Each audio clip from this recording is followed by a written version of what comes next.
परमेश्वर के दैनिक वचन। शैतान और यहोवा परमेश्वर के मध्य वार्तालाप। अय्यूब अध्याय 1 पद संख्या 6 से 11। एक दिन यहोवा परमेश्वर के पुत्र उसके सामने उपस्थित हुए और उनके बीच शैतान भी आया। यहोवा ने शैतान से पूछा, तू कहां से आता है? शैतान ने यहोवा को उत्तर दिया, पृथ्वी पर इधर उधर घूमते फिरते और डोलते डालते आया हूं। यहोवा ने शैतान से पूछा, क्या तूने मेरे दास अय्यूब पर ध्यान दिया है? क्योंकि उसके तुल्य खरा और सीधा और मेरा भय मानने वाला और बुराई से दूर रहने वाला मनुष्य और कोई नहीं है। शैतान ने यहोवा को उत्तर दिया, क्या अय्यूब परमेश्वर का भय बिना लाभ के मानता है? क्या तूने उसकी और उसके घर की और जो कुछ उसका है उसके चारों ओर बाड़ा नहीं बांधा? तूने तो उसके काम पर आशीष दी है और उसकी संपत्ति देश भर में फैल गई है। परंतु अब अपना हाथ बढ़ाकर जो कुछ उसका है उसे छू, तब वो तेरे मुंह पर तेरी निंदा करेगा। अय्यूब अध्याय 2 पद संख्या 1 से 5। फिर एक और दिन यहोवा परमेश्वर के पुत्र उसके सामने उपस्थित हुए और उनके बीच शैतान भी उसके सामने उपस्थित हुआ। यहोवा ने शैतान से पूछा, तू कहां से आता है? शैतान ने यहोवा को उत्तर दिया, इधर उधर घूमते फिरते और डोलते डालते आया हूं।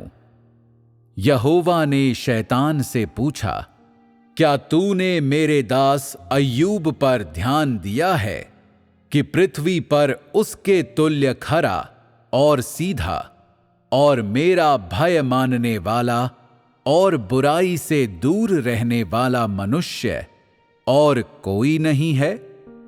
यद्यपि तूने मुझे बिना कारण उसका सत्यानाश करने को उभारा, तो भी वो अब तक अपनी खराई पर बना है। शैतान ने यहोवा को उत्तर दिया, खाल के बदले खाल, परंतु प्राण के बदले मनुष्य अपना सब कुछ दे देता है। इसलिए केवल अपना हाथ बढ़ाकर उसकी हड्डियां और मांस छू, तब वो तेरे मुंह पर तेरी निंदा करेगा। जैसा कि अय्यूब की पुस्तक में दर्ज है, शैतान द्वारा बोले गए ये 2 अंश और शैतान द्वारा किए गए कार्य परमेश्वर की 6000 वर्षीय प्रबंधन योजना में उसके प्रतिरोध का प्रतिनिधित्व करते हैं। यहां शैतान का असली रंग प्रकट हो जाता है। क्या तुमने असली जीवन में शैतान के शब्दों और कार्यों को देखा है? जब तुम उन्हें देखते हो तो हो सकता है तुम उन्हें शैतान द्वारा बोली गई बातें न समझो, बल्कि मनुष्य द्वारा बोली गई बातें समझो। जब मनुष्य द्वारा ऐसी बातें बोली जाती हैं, तो किसका प्रतिनिधित्व होता है? शैतान का प्रतिनिधित्व होता है। भले ही तुम इसे पहचान लो, फिर भी तुम ये नहीं समझ सकते कि वास्तव में इसे शैतान द्वारा बोला जा रहा है। पर यहां और अभी तुमने सुस्पष्ट ढंग से देखा है कि शैतान ने स्वयं क्या कहा है। अब तुम्हारे पास शैतान के भयानक चेहरे और उसकी दुष्टता की स्पष्ट और बिल्कुल साफ समझ है। तो क्या शैतान द्वारा बोले गए ये दो अंश आज लोगों को शैतान के स्वभाव के बारे में जानकारी पाने में मदद करने की दृष्टि से मूल्यवान हैं? क्या ये दो अंश आज मानव जाति के लिए शैतान के भयंकर चेहरे को उसके मूल असली चेहरे को पहचानने में सक्षम होने के लिए सावधानी से संग्रहित किए जाने योग्य हैं? यद्यपि ऐसा कहना शायद उचित प्रतीत न हो, फिर भी इस तरह कहे गए ये शब्द ठीक लग सकते हैं। निस्संदेह मैं इस विचार को केवल इसी रूप में व्यक्त कर सकता हूं, और यदि तुम लोग इसे समझ सको तो ये काफी है। शैतान यहोवा द्वारा किए गए कार्यों पर बार बार हमला करता है और यहोवा परमेश्वर के प्रति अय्यूब के भय के संबंध में अनेक इल्जाम लगाता है। वो यहोवा को उकसाने का प्रयास करता है और यहोवा को अय्यूब का लालच छोड़ने के लिए प्रेरित करने की कोशिश करता है। इसलिए उसके शब्द बहुत भड़काने वाले हैं। तो मुझे बताओ, जब एक बार शैतान ये शब्द बोल देता है तो क्या परमेश्वर साफ साफ देख सकता है कि शैतान क्या करना चाहता है? हाँ। परमेश्वर के हृदय में ये मनुष्य अय्यूब, जिस पर परमेश्वर दृष्टि रखता है, परमेश्वर का ये सेवक, जिसे परमेश्वर धार्मिक मनुष्य, एक पूर्ण मनुष्य मानता है, क्या वो इस तरह के प्रलोभन का सामना कर सकता है? हाँ। परमेश्वर उसके बारे में इतना निश्चित क्यों है? क्या परमेश्वर हमेशा मनुष्य के हृदय की जांच करता रहता है? हाँ। तो क्या शैतान मनुष्य के हृदय की जांच करने में सक्षम है? शैतान जांच नहीं कर सकता। यहां तक कि यदि शैतान तुम्हारा हृदय देख भी सकता हो, तो भी उसका दुष्ट स्वभाव उसे कभी विश्वास नहीं करने देगा कि पवित्रता पवित्रता है या गंदगी गंदगी है। दुष्ट शैतान कभी किसी ऐसी चीज को संजोकर नहीं रख सकता जो पवित्र, धार्मिक और उज्जवल है। शैतान अपने स्वभाव, अपनी दुष्टता के अनुसार और उन तरीकों के माध्यम से जिनका वो आदी है, कार्य किए बिना नहीं रह सकता। यहां तक कि परमेश्वर द्वारा स्वयं को दंडित या नष्ट किए जाने की कीमत पर भी वो ढिठाई से परमेश्वर का विरोध करने से नहीं हिचकिचाता। ये दुष्टता है, ये शैतान का स्वभाव है। तो इस अंश में शैतान कहता है, खाल के बदले खाल, परंतु प्राण के बदले मनुष्य अपना सब कुछ दे देता है। इसलिए केवल अपना हाथ बढ़ाकर उसकी हड्डियां और मांस छू, तब वो तेरे मुंह पर तेरी निंदा करेगा।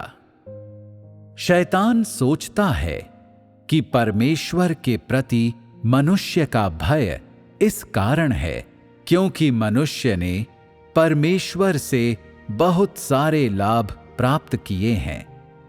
मनुष्य परमेश्वर से अनेक लाभ उठाता है, इसलिए वो कहता है कि परमेश्वर अच्छा है।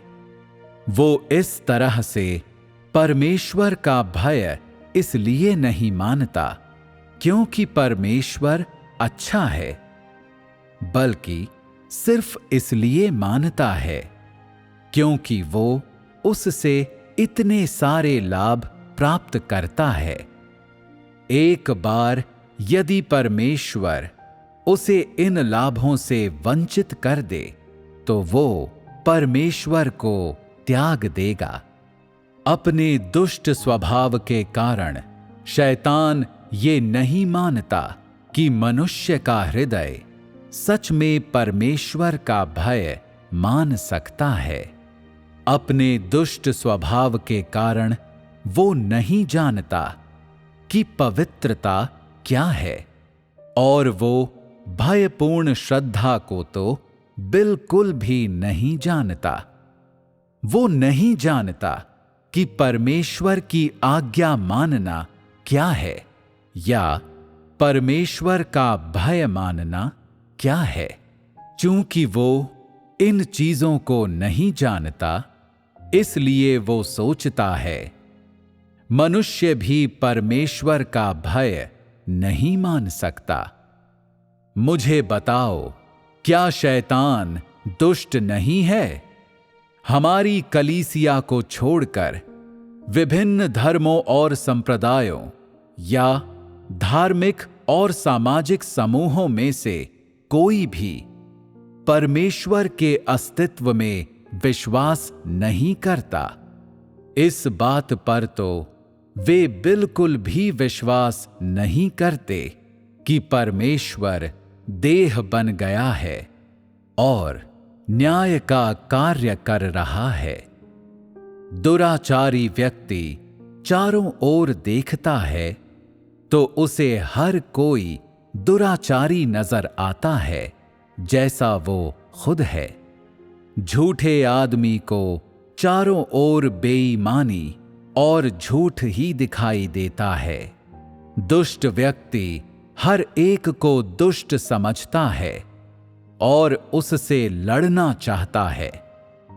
तुलनात्मक रूप से ईमानदार लोग हर किसी को ईमानदार समझते हैं, अतः वे हमेशा झांसे में आ जाते हैं, हमेशा धोखा खाते हैं और इस बारे में कुछ नहीं कर सकते। तुम लोगों को अपने विश्वास में दृढ़ करने के लिए मैं ये कुछ उदाहरण देता हूं। शैतान का बुरा स्वभाव क्षणिक मजबूरी या परिस्थितियों से निर्धारित नहीं है, न ही वो किसी कारण या संदर्भगत कारकों से उत्पन्न कोई अस्थायी अभिव्यक्ति है। बिल्कुल नहीं। शैतान इसके अलावा कुछ हो ही नहीं सकता। वो कुछ भी अच्छा नहीं कर सकता। यहां तक कि जब वो कुछ कर्णप्रिय बात भी कहता है तो वो केवल तुम्हें बहकाने के लिए होती है। जितनी ज्यादा कर्णप्रिय, उतनी ज्यादा चतुराई से भरी। जितने ज्यादा कोमल शब्द, उनके पीछे उतने ही ज्यादा दुष्ट और भयानक इरादे। इन दो अंशों में शैतान किस तरह का चेहरा, किस तरह का स्वभाव दिखाता है? कपटी, दुर्भावनापूर्ण और दुष्ट। शैतान का प्रमुख लक्षण दुष्टता है। अन्य सबसे बढ़कर शैतान दुष्ट और दुर्भावनापूर्ण है।